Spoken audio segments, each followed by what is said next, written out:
Excellent après-midi à toutes et à tous et bienvenue à cette grande édition du journal en langue française. Vous êtes en compagnie de Patrick Nilidande et tout de suite l'essentiel de l'actualité. Le gouvernement du Rwanda rassure les réfugiés congolais vivant au Rwanda qui ne peuvent pas être refoulés ni maltraités dans le pays. Indication faite par le porte-parole adjoint du gouvernement du Rwanda après que certains médias aient mal interprété le propos du chef de l'État rwandais Paul Kagame sur le problème de la République démocratique du Congo. Dans un entretien avec mon collègue Jean-Damascène Manishimwe, le porte-parole du gouvernement a précisé que les paroles du président ont été isolées de leur contexte. Suivez. Premièrement, le président n'a pas dit que le Rwanda n'allait plus accueillir les réfugiés ou que le Rwanda allait chasser ou faire retourner les réfugiés dans leur pays. Oui. Parce que, comme tout le monde le sait, nous avons signé les conventions concernant la protection des réfugiés. Nous y avons adhéré et le Rwanda y tient toujours. Deuxièmement, il y a aussi notre culture qui nous empêche de ne pas accueillir quelqu'un qui est dans le besoin. Donc, que les choses soient claires, ce n'est pas ce que le président de la République a dit. Mais quand vous sortez une phrase de son contexte, vous pouvez lui faire dire tout ce que vous voulez. Et c'est ce qui s'est passé. En effet, ce qu'il a dit, il a bien expliqué que dans la situation actuelle, et une situation qui dure depuis longtemps, où les gens se réfugient au Rwanda parce qu'ils sont victimes d'un nettoyage ethnique, au su et au vu de tout le monde, parce que le gouvernement congolais est au courant et la communauté internationale aujourd'hui qui critique est également au courant. Dans ces conditions-là, on ne devrait plus accueillir des réfugiés. C'est ce qu'il a dit. Mais il n'a pas dit, à cause de cette situation, dès demain, on n'accueille pas les réfugiés. Parce que tout le monde sait très bien que les gens, qu'est-ce qu'ils fuient? Je viens de parler d'un nettoyage ethnique. Il y a les groupes armés qui les attaquent, qui les tuent, parce qu'ils sont rwandophones, parce qu'ils sont tous d'origine rwandaise, etc. Tout le monde le sait. Oui. Il y a les FARDC qui, à certains moments, se mettent ensemble avec ces groupes armés qu'ils devraient, au contraire, combattre, mais ils se mettent à pourchasser ceux qui fuient. Oui. Aujourd'hui, nous avons l'insécurité qui est causée à l'Est par ces groupes armés. Nous avons un gouvernement qui est incapable de fournir des services de base à sa population, un gouvernement qui est incapable de protéger ses citoyens.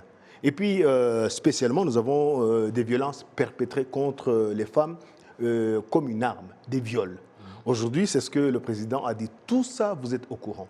Donc, si ça devait continuer ainsi, en effet, on ne devrait pas accueillir les réfugiés. Mais il n'a pas dit, parce que c'est ainsi, dès demain, on n'accueille pas les réfugiés, dès demain, on va expulser ceux qui sont ici. Oui, donc vous voulez dire que les propos du chef de l'État ont été isolés de leur contexte, hein? Ils ont été sortis de leur contexte et ils ont été transformés parce qu'il n'a jamais dit dès demain, on n'accueille pas les réfugiés. Et j'ai vu aussi certains qui vont essayer de lier un dossier à un autre en disant que voilà, le Rwanda va renvoyer les réfugiés, le Rwanda ne va plus fermer ses frontières, ne va plus accueillir les réfugiés. Comment est-ce qu'ils vont pouvoir accueillir les migrants? Vous voyez. Donc, comme je le disais, si vous sortez la phrase de son contexte, vous pouvez lui faire dire ce que vous voulez en fonction des intérêts que vous poursuivez. Et, en tant que gouvernement, qu'est-ce qui expliquerait cette fausse interprétation? Qu'est-ce qui est derrière ça? Je pense que c'est dû au fait qu'on a toujours voulu prendre la situation qui règne à l'est de la RDC, prendre juste une partie en fonction des intérêts. Aujourd'hui, on nous parle de plus de 100 mouvements qui pullulent à l'est de la RDC, des groupes armés, mais on ne parle que d'un seul mouvement. Aujourd'hui, on nous parle de l'est de la RDC, un territoire qui équivaut à plus de 700 000 km², et on a l'impression que tout ce territoire est dérangé, entre guillemets, par le Rwanda et le M23. Et pourtant, il y a d'autres mouvements. Et quand on parle que ce soit le gouvernement congolais, que ce soit une partie de la communauté internationale, on ne parle que de ce seul petit problème, le Rwanda et le M23, et on ignore sciemment le reste. Alors, si on continue ainsi, on ne va pas trouver une solution durable à cette situation, ça va continuer. C'est ce que le Rwanda rappelle, c'est ce que le président a rappelé. Il faut prendre le problème dans sa globalité. Il est temps qu'on prenne le problème dans sa globalité et qu'on essaie de le résoudre une fois pour toutes. Si on continue à prendre juste une seule partie, on en a encore pour 5 ans ou pour 10 ans. Oui. Alain Mukurarinda, un message à ces réfugiés congolais qui sont au Rwanda, évalués à plus de 70 000. Oui. Un message du gouvernement après ces messages qui ont été relayés par les médias occidentaux. Non, comme je l'ai dit au départ, que les choses soient claires, personne ne va être expulsé et chaque personne qui sera dans le besoin, qui fuira son pays, sera accueillie comme d'habitude au Rwanda. Et vous le savez très bien qu'il y en a qui arrivent ici et qui, par peu, puissent repartir dans d'autres pays. La procédure va continuer, surtout qu'il y a des gens qui viennent, même si on demande un rapport ce soir, on saura qu'il y en a peut-être une dizaine, une centaine qui sont rentrés. Ils seront toujours accueillis, la procédure se fera et personne ne sera expulsé.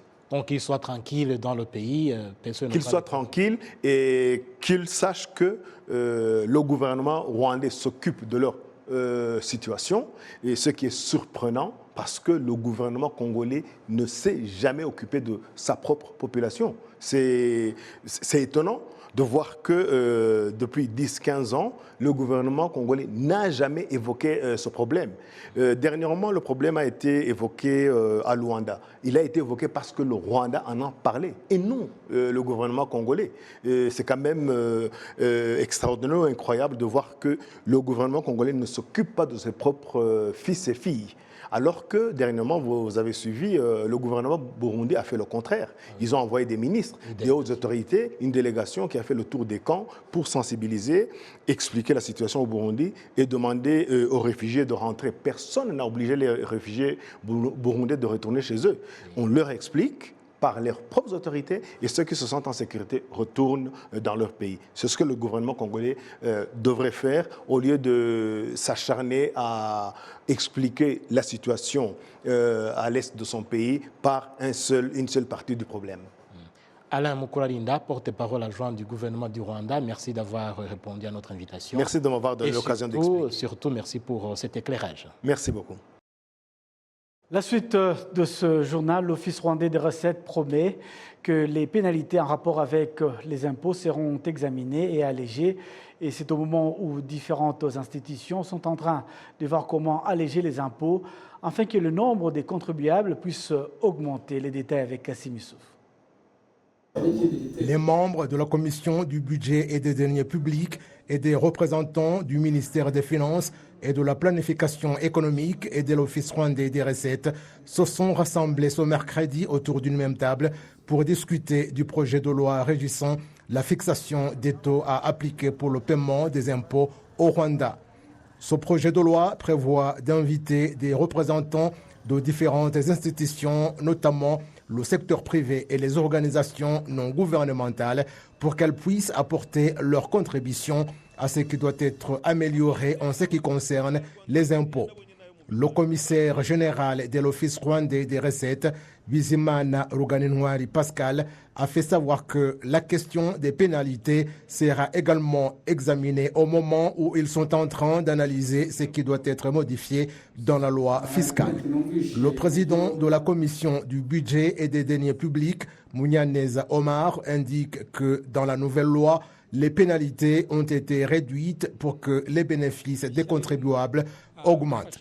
L'équipe de cette commission du ministère des Finances et de la planification économique et de l'Office rwandais des recettes est en train de faire tout ce qui est possible pour que cette loi soit approuvée avant février cette année. La suite de ce journal en bref et en images, les agents de santé du continent disent qu'une Afrique exempte de maladies nécessite des efforts pour prévenir les maladies et l'autosuffisance en médicaments, vaccins et équipements médicaux. Cela a été annoncé lors d'une conférence sur la santé de 2 jours qui s'est tenue ici à Kigali. Comme annoncé lors de la conférence organisée par les Jésuites en Afrique, en collaboration avec le ministère de la Santé, le continent africain connaît un grave problème des manques de médicaments, vaccins et autres équipements médicaux qui constituent un défi dans la prévention des maladies sur le continent. rencontrons sont diverses. Premièrement, c'est un défi, je dirais, logistique. Et puis donc, pour que le continent africain peine à améliorer la santé de sa population et les défis dans le domaine sanitaire sont toujours nombreux plutôt. Comment se présente la situation? Comment faut-il faire pour mettre fin à cette problématique? Élément de réponse avec Fabrice Chema, qui est pharmacien et qui est donc, il a donc la société Africa Medical Supply suivant. Je dirais que les défis que nous rencontrons sont divers. Premièrement, c'est un défi, je dirais, logistique et d'infrastructure. Nous n'avons pas assez d'industrie en Afrique qui produit les médicaments. Et si on en trouve, les prix sont trop chers comparés à d'autres fabricants qui font la même chose au niveau du continent, que ce soit en Asie, la plupart en Asie, parce que l'Europe aussi, ils commencent à délocaliser leur industrie. Ça, c'est un. De deux, le personnel adéquat et qualifié à les faire. C'est vrai que nous avons des demandes, mais on a besoin des gens qui connaissent comment faire et quoi faire. C'est vrai qu'il y a une partie de la recherche, il y a des gens qui sont dans différents domaines, pas seulement de la recherche, mais aussi d'investissement, qui essaient de pousser les investisseurs d'aller à l'avant pour créer des industries pharmaceutiques. Mais en termes, comme je dis tantôt, là, le coût financier, l'accès aux capitaux financiers plus facile n'est pas là. La plupart des gens prennent les décisions d'importer les médicaments finis parce que ça leur coûte moins cher au lieu de faire des investissements. Donc moi, je crois que pour le Rwanda, on est dans une phase, je dirais, de collaboration déjà avec le gouvernement qui essaie de mettre en place des facilités pour permettre aux industriels de venir s'implémenter. Mais aussi, d'autre côté, l'industriel veut voir si le Rwanda est un marché potentiel pour lui. Parce que son investissement, c'est compte en millions de dollars. Donc ils doivent avoir aussi un retour sur investissement. Mais je crois que si l'Afrique se met ensemble, si on essaie d'enlever les barrières qui nous divisent entre pays, c'est vrai qu'on a signé déjà le Free Trade Agreement avec l'Union africaine, mais l'implémentation de voir comment cet agrément peut être mis en place et favoriser les échanges de personnel, de gens qui connaissent, a encore du temps à faire. C'est que moi je me demande. Donc si nous avons une politique, les politiques des États africains qui sont capables de se mettre ensemble et de dire voilà, il y a des fonds qui vont être alloués, disons, à la recherche, aux industries pharmaceutiques à des prix raisonnables, ça peut être un peu très important et que le secteur privé peut se donner aussi la chance de faire des investissements. J'aimerais ajouter que l'Afrique est un grand continent et nous avons beaucoup de consommateurs. Les maladies, presque toutes les maladies du monde se trouvent en Afrique. Notre niveau même de santé primaire n'est pas encore atteint. Donc en ayant toutes ces opportunités, je pense qu'il est temps que nous, Africains, commençons à aller au-devant et de penser comment investir dans notre propre continent. La suite de ce journal en bref et en images, le ministère du genre et de la promotion de la famille, MIGEPROF en sigle, montre qu'il y a un bon pas qui a été franchi dans le développement des femmes et des filles dans le monde et dans le domaine de la technologie au Rwanda, mais souligne aussi qu'il faut faire face à différents obstacles qui ralentissent cette évolution. Le nombre de femmes et des filles ayant des connaissances en technologie est l'un des points qui font sujet d'inquiétude en termes de leur développement. Ceci est à l'ordre de discussion dans l'Assemblée consultative. Dans la réunion qui prépare la 67e conférence des femmes qui se tiendra aux États-Unis d'Amérique cette année, certains des problèmes qui entravent le développement des femmes dans le domaine de la technologie incluent le fait que le nombre de personnes qui ont des connaissances sur la technologie est encore faible par rapport aux hommes. Janet Kem, qui représente l'ONU Femmes au Rwanda, indique qu'il existe de nombreuses raisons qui entravent le développement des femmes dans ce domaine, notamment l'attitude de la société qui fait que les filles et les femmes aient peur d'apprendre des cours en technologie. Elles ont encore des problèmes, des capacités pour continuer à se développer. Les femmes sont toujours confrontées à des problèmes de violence et aux problèmes dont nous parlons sont encore plus observés dans des zones rurales. La conférence internationale sur le bien-être des femmes se tiendra cette année, se concentrera sur le développement des femmes dans le domaine de la technologie et comment elles peuvent utiliser pour contribuer dans l'innovation et qui leur permettront de se développer personnellement. Certains commerçants qui utilisent les systèmes de paiement électroniques MomoPay se plaignent du fait qu'ils doivent payer lors du retrait du montant, alors que les clients qui utilisent ces systèmes ne payent aucun montant lorsqu'ils reçoivent les services ou les marchandises.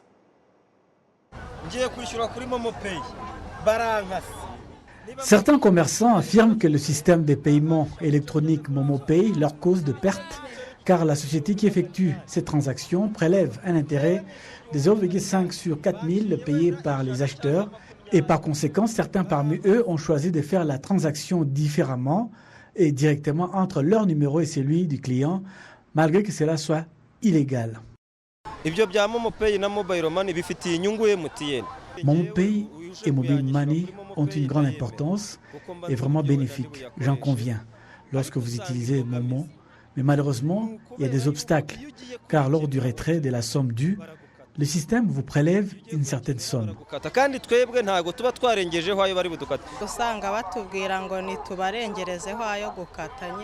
Souvent, ils nous disent d'ajouter la somme qui sera prélevée lors du retrait. Je ne sais pas si cela est fait pour gagner plus ou pas.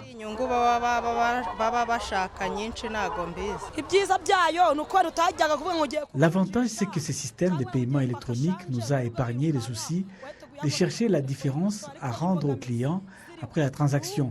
Mais le problème, c'est quand nous allons récupérer notre argent, la société prélève un intérêt de la transaction. Le directeur des opérations commerciales des Mobile Money Rwanda, Musugi Jean-Paul, déclare que MomoPay ne cause aucune perte aux commerçants par rapport aux nombreux avantages offerts par MomoPay, même divers services gratuits attachés à MomoPay.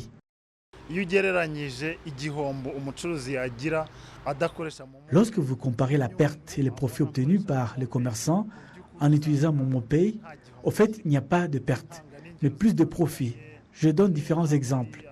Les services utilisés, les personnels employés, le temps de la transaction, les bienfaits de la technologie sont plus nombreux et c'est plus rentable.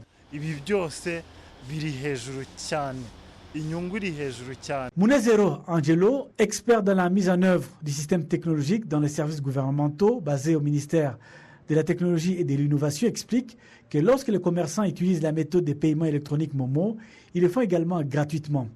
Il les exhorte à utiliser les mêmes systèmes lorsqu'ils vont acheter leurs marchandises, car ils ne paieront aucune somme de plus.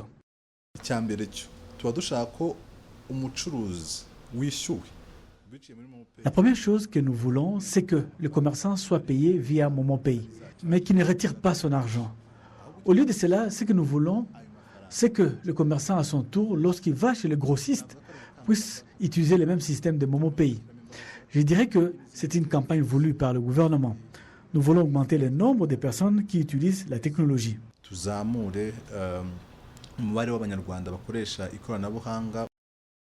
Actuellement, 200 000 commerçants utilisent des systèmes électroniques MomoPay chaque jour pour leurs transactions et le nombre va en augmentant du jour au jour et les clients atteignent près de 2 millions. Les importateurs de divers produits et les entrepreneurs opérant localement conviennent que les économistes que les impôts peuvent être allégés et les revenus fiscaux du pays continuent d'augmenter comme le souhaitent les hautes instances du pays, suivant les explications avec Kassim Issouf. Les membres de l'association des importateurs de marchandises font partie de ceux qui ont divers problèmes et souhaitent que l'Office rwandais des recettes les aide à suivre tout ce qui entre dans les taxes. Il y a aussi des marchands de planches et les menuisiers opérant à Gisozi qui se croient menacés par les impôts, mais il y a leurs collègues à travers le pays qui ne paient pas d'impôts. Justin Gachaïja, l'un des fondateurs de l'initiative, a confirmé que les taxes foncières devraient être reconsidérées car elles aggraveront le problème. Le ministre du Commerce et de l'Industrie, le professeur Chrysostome Ngabitsinze, dit qu'en tant que gouvernement, ils vont analyser la nature de ces problèmes et trouver des solutions. Habituellement, lorsque des problèmes sont soulevés, nous analysons et résolvons immédiatement ce qui peut être facilement résolu et ce qui nécessite une analyse plus approfondie sont également discutés. Mais normalement, lorsque le problème est compréhensible, des solutions doivent être disponibles. C'est vrai que les commerçants ont des problèmes, mais nous pouvons aussi avoir des questions sur la façon dont nous devons travailler ensemble. Mais le nécessaire est que ces discussions apportent des solutions rapidement. L'Office rwandais des recettes a son champ de travail, mais nous qui sommes en charge du commerce, ce que nous faisons, c'est avoir des discussions avec l'Office des recettes pour voir si les retards peuvent être diminués. Nous avons noté tout cela et il y a diverses institutions en charge. Ce que nous allons faire, c'est voir comment nous pouvons avoir des discussions bientôt. Mais ce que nous prenons en considération, c'est que lorsque quelqu'un soulève un problème, c'est parce qu'il est accablé. La seule chose qui reste est de trouver des solutions en tant que gouvernement, mais nous devons valoriser ce que font les commerçants parce que leur travail est d'une grande importance. Même leurs impôts sont avantageux. C'est pourquoi nous devons examiner leurs doléances.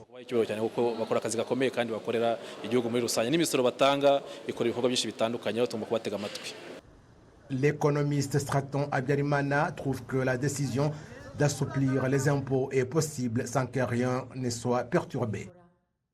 Kongera fondation cyangwa base y'imisoro kongera umubare w'abasora ibisoreshwa cyangwa se ibikorwa.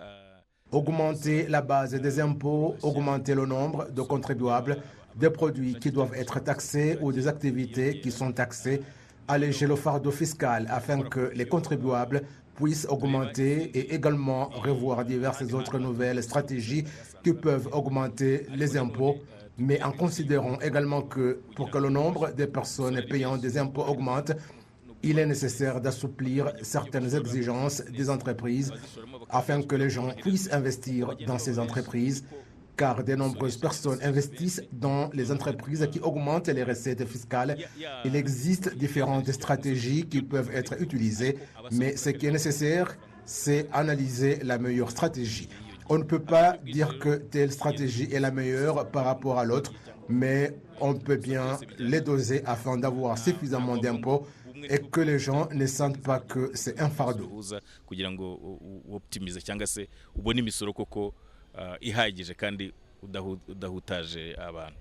Lors de la cérémonie de prestation de serment du nouveau président du Sénat, le président de la République, Paul Kagame, a indiqué qu'une solution devrait être trouvée à ce problème d'allègement des impôts.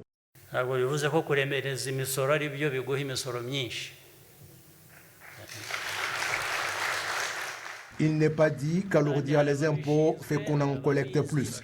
Il y a des institutions en charge et des personnes qui ont des connaissances y relatives pouvant faire des analyses et ensuite nous fournir des suggestions sur la façon de trouver des solutions sans rien perdre. Je ne suis pas ici pour dire qu'il faut perdre les recettes fiscales, non, mais plutôt qu'elles s'accroissent. Elles peuvent augmenter alors que la collecte a été allégée. Je laisse le problème à ceux qui doivent faire des analyses et ils devraient le résoudre le plus tôt possible, montrer vers où nous allons et que nous puissions prendre une décision. Je le dis ici devant le Parlement et que les parlementaires concernés puissent y réfléchir.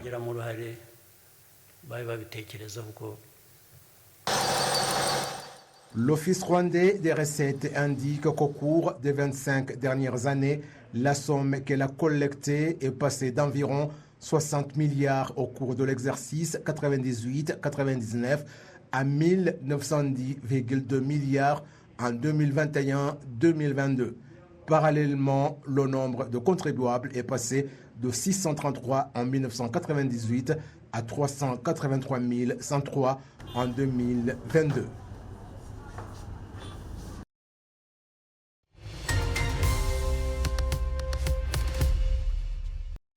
C'est donc avec cet élément que nous allons boucler complètement cette grande édition du journal à langue française. Au nom de toute l'équipe qui m'a accompagné tout au long de ce journal, je vous souhaite de passer un excellent après-midi à notre compagnie.